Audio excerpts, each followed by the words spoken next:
Orang yang gampang sekali menghakimi, orang yang gampang menyalahkan, orang yang gampang marah, sebetulnya karena dia belum menemukan keindahan di dalam dirinya sendiri. Belum selesai, masih banyak konflik dengan dirinya sendiri. Jadi kalau orang itu banyak konflik di luar, sebetulnya itu adalah isyarat kalau dia tuh masih berkonflik dengan dirinya sendiri. Paham sampai sini? Oke. Dari mana kalau begitu perubahan dimulai? Ya dari diri sendiri. Dari diri sendiri. Bagian mana yang harus kita ubah? Nih, bagian sini dulu.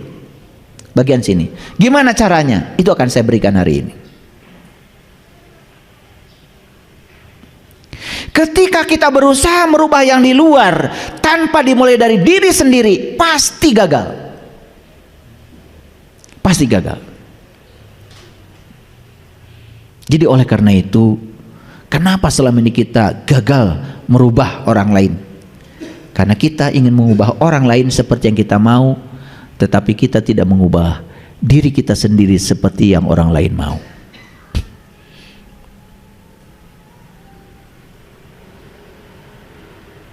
Ada salah satu peserta kemarin habis ikut pelatihan sholat khusyuk, sampai hari ini terus WA sama saya, mabuk cinta dengan sholatnya.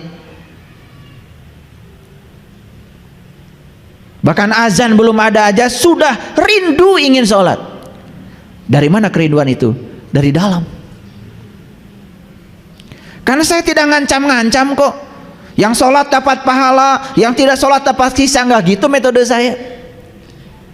Saya ajarkan saja sama mereka bagaimana caranya supaya sholat itu ada rasa dan nikmat. Itu yang saya ajarkan. Begitu dia merasakan sholat itu nikmat, kebutuhan dari dirinya sendiri muncul tanpa syarat. Bahkan puncak tertingginya apa? Dia sudah di level love, di level cinta. Kenapa Anda sholat? Saya cinta, saya rindu kepada Allah. Kenapa Anda rindu kepada Allah? Tidak mungkin kita bisa rindu tanpa pertemuan. Omong kosong. Dalilnya jelas di tanah Nusantara ini. Witing tresno jalaran soko kulino. Dalilnya begitu. Betul?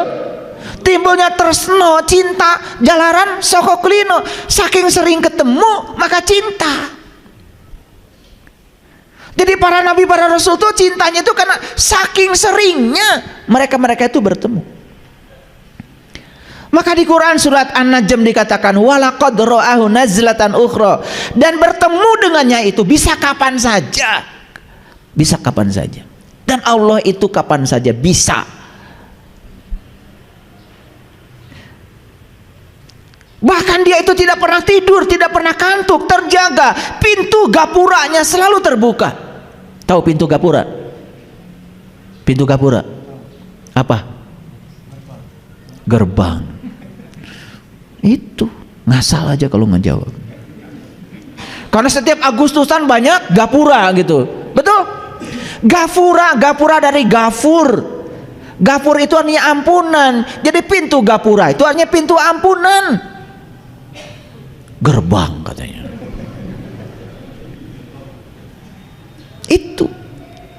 Karena kita itu kalau menangkap pemahaman persis seperti orang menangkap pemahaman. Pintu gapura apa? Gerbang. Salah? Tidak salah. Cuman kurang tepat karena kita ngikutin kebanyakan orang. Betul nggak? Coba penasaran sendiri. Dari kata apa sih gapura? Gapura, gafur. Oh, gafur kan salah satu nama Allah dalam Asmaul Husna. Cari dalam kamus. Oh, gafur itu artinya adalah ampunan. Pintu gapura, pintu ampunan. Makanya pintu gapuranya Allah selalu terbuka kapanpun. Terserah kita. Mau datang pada dia kapanpun, dia selalu siap. Beda dengan saya.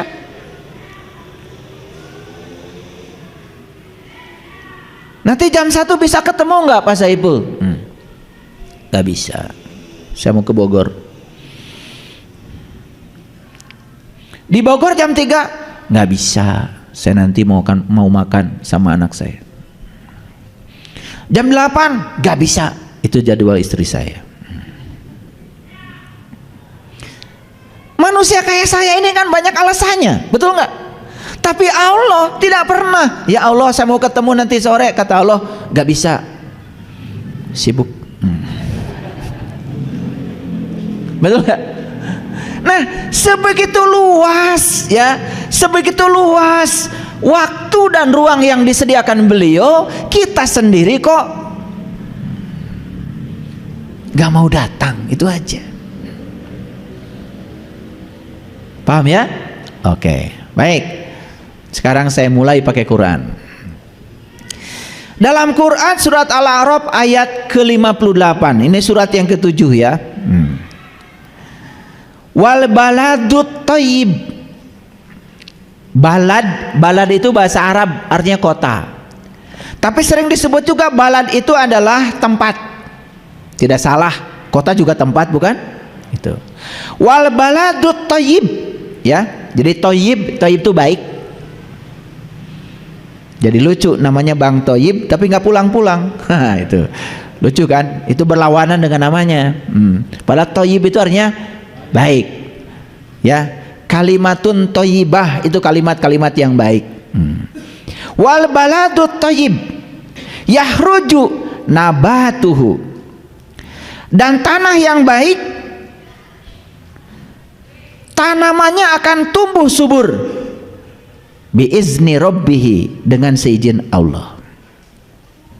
Nah, kalau kita berbicara tanah, biasanya langsung yang terpikir oleh kita adalah tanah yang ada di luar diri kita, betul? Salah? Tidak salah, itu juga tanah secara syar'i. Tapi tanah secara hakikat kan ini yang terbuat dari tanah, betul? Makanya saya sering iseng itu. Ada yang suka makan rumput di tempat ini? Iseng tuh kalau bertanya. Ada yang suka makan rumput? Enggak katanya.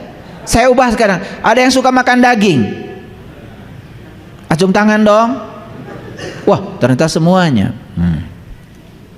Bukannya rumput itu daging itu terbuat dari rumput? Betul? Iya. Lah coba sapi nggak dikasih rumput, nggak ada dagingnya. Cuman kita nggak sadar kalau daging itu berasal dari rumput, diolah oleh alam jadi daging. Nah, kita ini sebenarnya makan rumput dalam bentuk daging. Ada yang suka makan kotoran sapi? Wih, amit-amit katanya. Betul nggak? Padahal itu wortel, bawang merah, betul? Cabai rawit, kentang, kan semua itu dari kotoran binatang, betul apa tidak? Harusnya kalau orang yang cerdas dan sadar, saya makan kotoran sapi tiap hari dalam bentuk kentang, cabai merah, betul nggak? Kan itulah alam. Nah, karena kita melupakan asal muasalnya, sehingga kita lupa, terjebak oleh bentuk. Oke, nggak apa-apa. Jadi mana tanah yang sebenarnya? Ini tanah. Di tanah yang baik, tanamannya tumbuh subur dengan seizin Allah. Di tanah yang baik, apapun biji di sini akan tumbuh dengan baik. Biji kesabaran, biji kebijaksanaan, biji kehalusan, biji kelembutan, biji welas asih, semua kita tuh punya di sini. Cuman kenapa biji-biji itu tidak tumbuh subur? Karena apa? Karena tanah ini gersang. Makanya ayat yang selanjutnya, walladzi khabusa la yahruju illa nakida. Dan di tanah yang gersang, tanamannya tumbuh merana.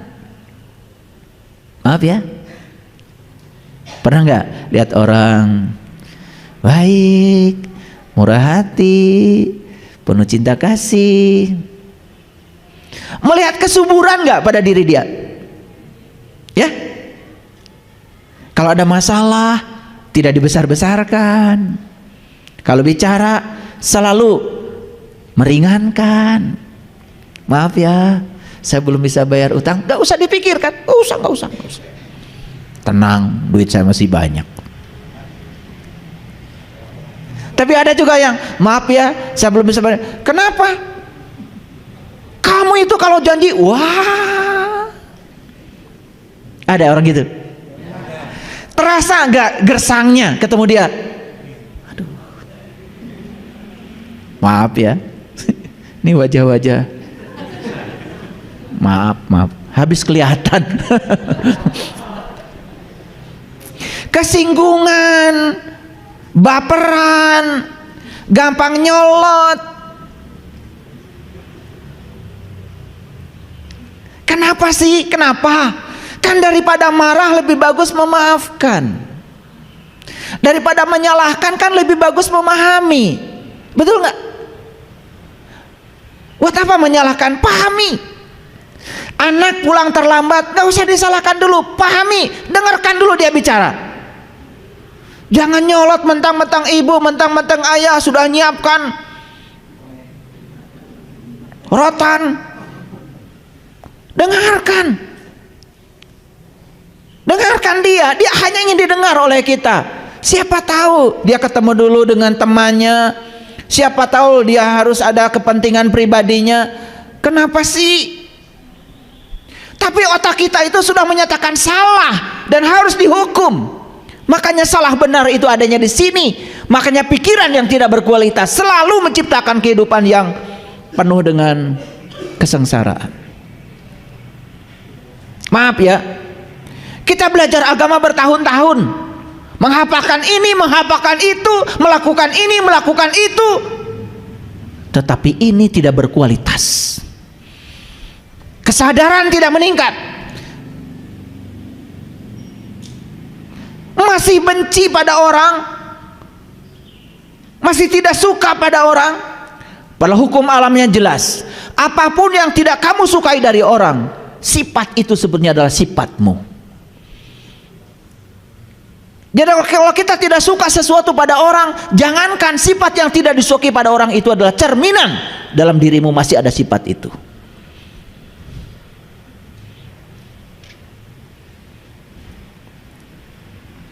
Dan tanah yang baik, tanamannya tumbuh subur dengan seizin Allah. Dan tanah yang gersang, tanamannya tumbuh merana. Demikianlah kami mengulangi tanda-tanda kami bagi orang-orang yang bersyukur. Tahu syukur? Saya tanya lagi sebelah sini, tahu syukur? Ayo jawab, jangan takut. Lain syakartum la yazidannakum walain kafartum inna adzabil lasyadid. Jadi syukur itu kebalikan daripada kufur. Kalau kufur itu bahasa Arab artinya tertutup, syukur itu artinya terbuka. Kita tuh kadang-kadang ngomong sembarangan, banyak-banyak bersyukur, teknisnya nggak pernah diberitahu. Gimana coba cara bersyukur? Kufur itu artinya tertutup, berarti menolak. Syukur itu artinya terbuka, menerima apapun yang terjadi apa adanya tanpa penghakiman. Itu namanya syukur. Kan kalian syukuran itu kalau mendapatkan yang diinginkan. Begitu mendapatkan yang tidak diinginkan, gak pernah ada undangan syukuran. Itu syukuran macam apa yang kayak gitu? Udah gitu pakai kalimat-kalimat Arab lagi, tasyakur binikmah. Wah,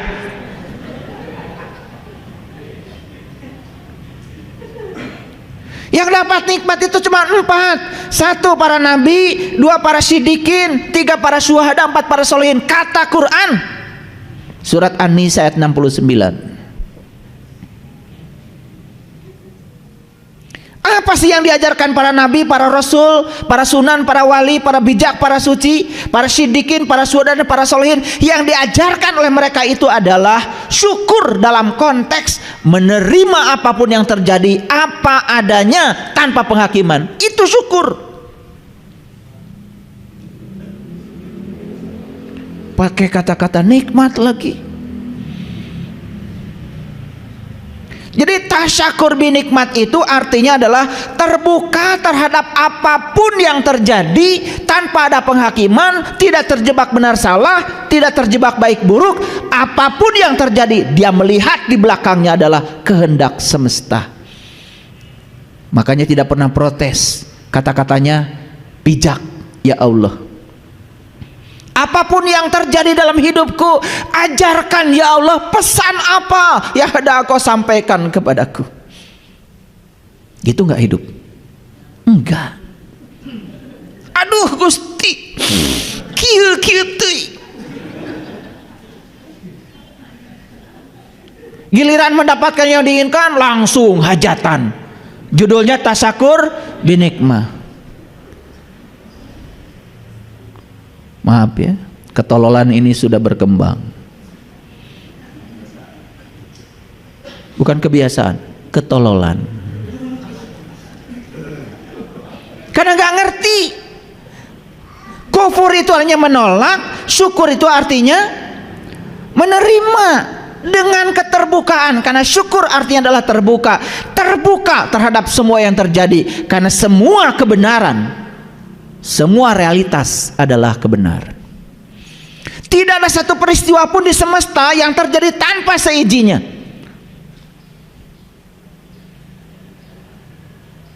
Kadang-kadang saya suka nanya yang sederhana. Itu orang jelek ini perilakunya ini saya nunjuknya, maaf ke sana ya. Maaf ya, maaf. Maaf. Nggak tahu telunjuk saya ke sini. Orang yang jelek ini kan kita sering sebut dia itu karena tergoda oleh setan. Betul nggak?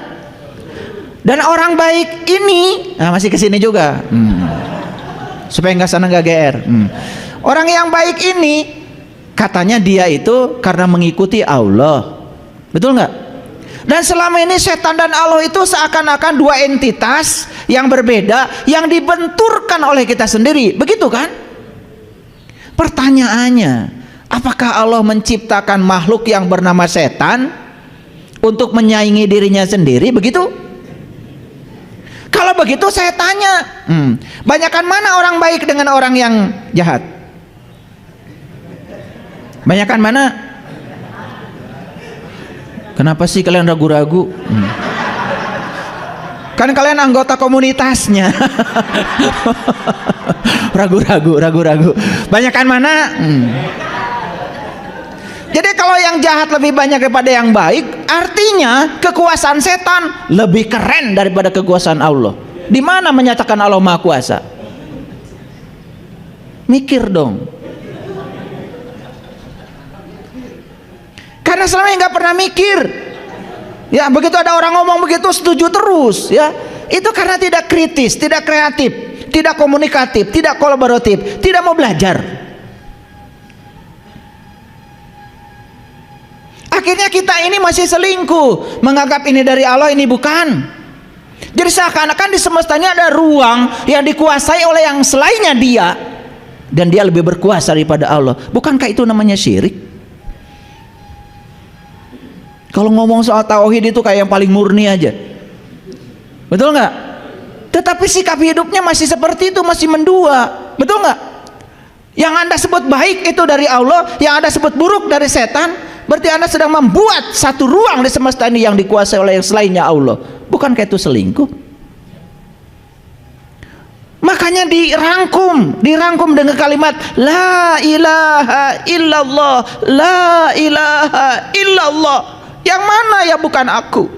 Yang mana ya bukan Allah? Baik dan buruk itu dari pikiranmu, kata Allah. Semua yang terjadi, terjadilah karena aku ingin memberikan pesan kepada kalian di balik semua peristiwa ini. Tugas kita itu bukan menilai benar salah, bukan menilai baik buruk, tapi tangkap pesan apa yang hendak Allah sampaikan kepada kita.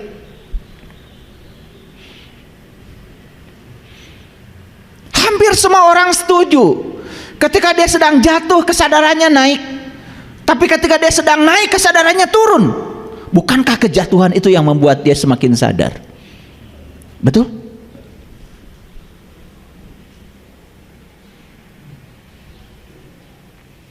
Di kelas spiritual yang belajar sama saya, jarang orang yang datang kepada saya sedang berada di puncak kejayaan dunianya.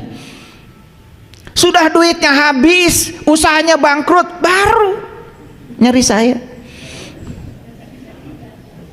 Saya nasibnya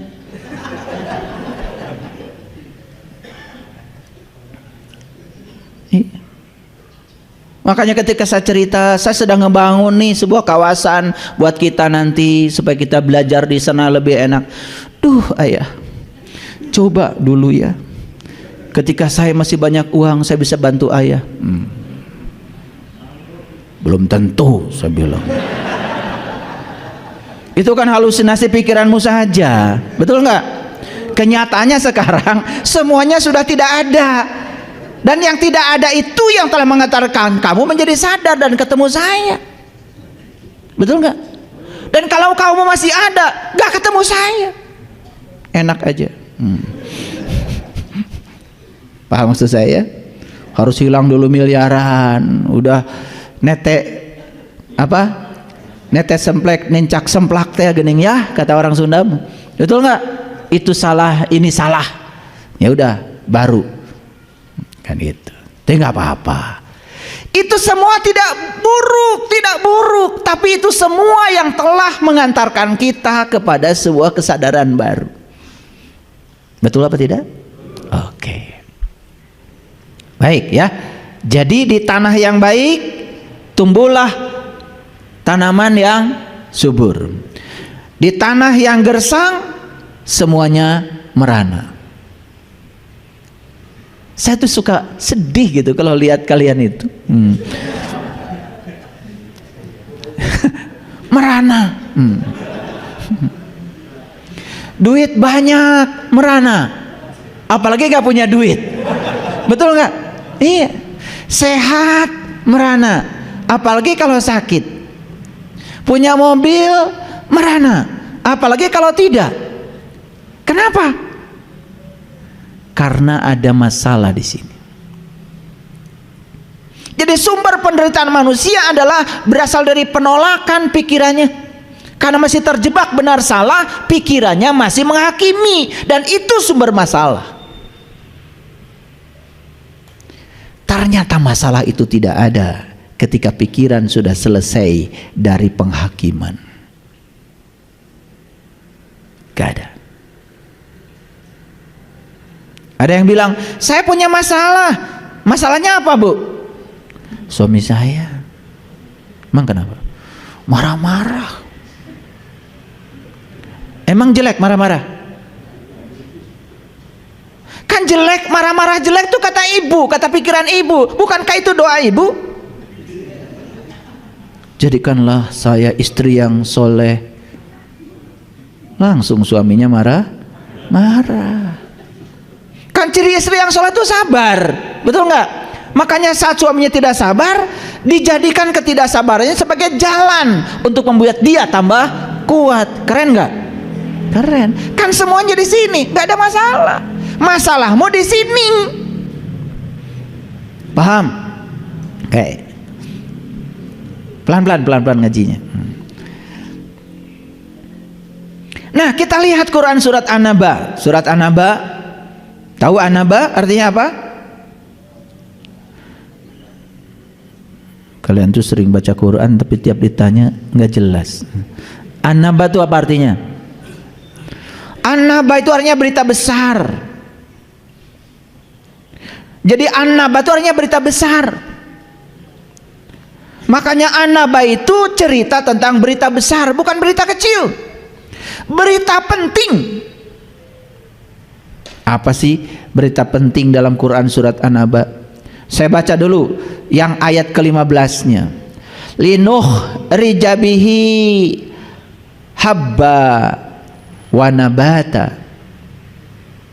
Supaya kami tumbuhkan dengan air itu biji-bijian dan tumbuh-tumbuhan. Lihat saya semuanya. Air itu ada dua. Ada air yang jasmani, itu dibutuhkan untuk kehidupan jasmani.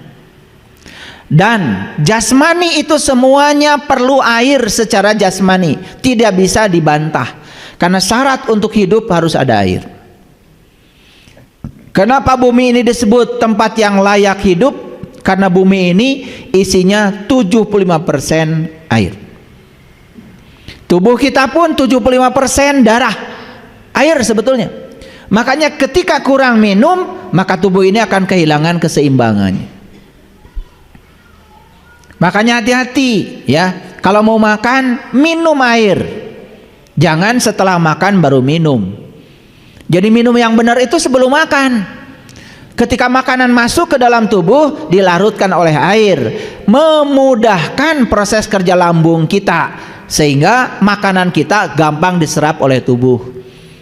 Ini makan dulu, baru kalau keselak minum air, airnya tinggal di atas. Akibatnya apa? Makanan tidak sempat dilarutkan. Makanya penyakit orang yang semacam ini pasti dapat dipastikan. Apa? Ketika buang air harus ngeden. Akibatnya apa? Ambeien. Jadi ambeien itu bukan penyakit ciptaan Allah. Allah tidak pernah menciptakan model kayak gitu.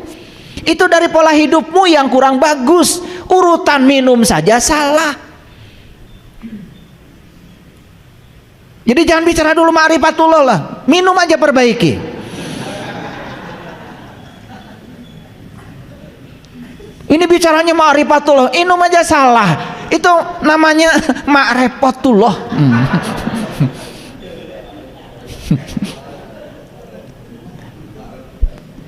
Ya, perbaiki dulu yang kecil-kecil dulu, yang kayak gitu-gitu. Kenali tubuh kita, maunya apa sih tubuh ini. Makanya kalau mau mandi, minum. Karena kalau kita mandi pakai air dingin, suhu di luar dengan suhu di dalam itu tidak sama, maka akan terjadi perbedaan suhu yang ekstrim. Akibatnya apa? Jantung ini bisa kram.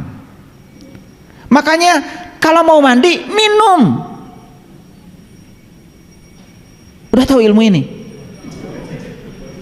Saya nggak ngerti kalian tuh hidupnya kemana aja. Makanya banyak yang meninggal di kamar mandi, dituduh dia itu katanya jatuh kepleset. Bukan. Satu, waktu mau mandi nggak minum dulu. Yang kedua urutan mandinya salah. Mandi air dingin ya dari kepala dulu, ya salah. Ketika kepala dingin, darah akan naik ke atas. Karena darah itu pinter, begitu di bagian atas dingin, maka dia akan terus berduyun-duyun menghangatkan yang dingin dengan cara darah naik lebih banyak daripada yang biasanya. Sedangkan orang sudah tua, pembuluh darah di otak itu sudah mengecil akibat pola makan yang tidak bagus. Terlalu banyak makan garam, gula, goreng, gurih. 4G rumusnya.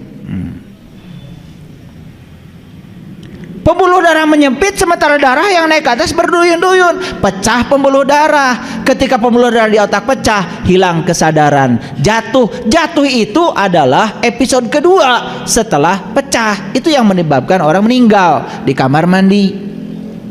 Makanya kalau mau mandi itu doa dulu, sapa dulu airnya. Terima kasih air, kamu keren. Terima kasih hari ini kamu masih datang mengunjungi aku. Suka begitu? Boro-boro.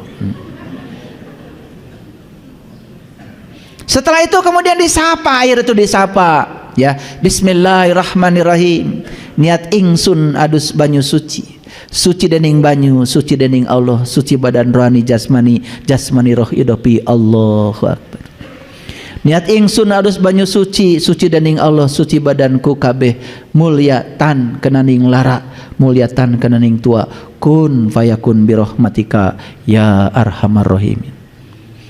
Niat ingsun adus banyu esuk mas gendega mas lulut, niat ingsun adus banyu sekar staman, siniramirah den lurupi inten, sarining retna kumala dadaku biar cahyaku Muhammadiyat, ya ingsun sejatining manusia, ana sukma mangan cahya, ana cahya mangan sukma, sarining bumi sarining buana, ya Allah kang melek sajege. Leluhur kita di Nusantara itu ngajarin mandi aja selengkap itu.